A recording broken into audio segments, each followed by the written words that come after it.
Praise the lord. ప్రభువైన యేసుక్రీస్తు నామములో మీ అందరికీ ఉదయకాలపు శుభాలు తెలియజేయుచున్నాను.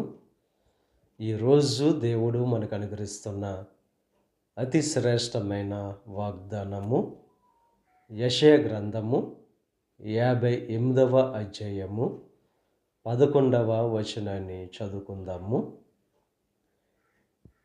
ఎప్పుడును ఉబుకుచుండు నీటి ఓట వలెను ఉండెదవు.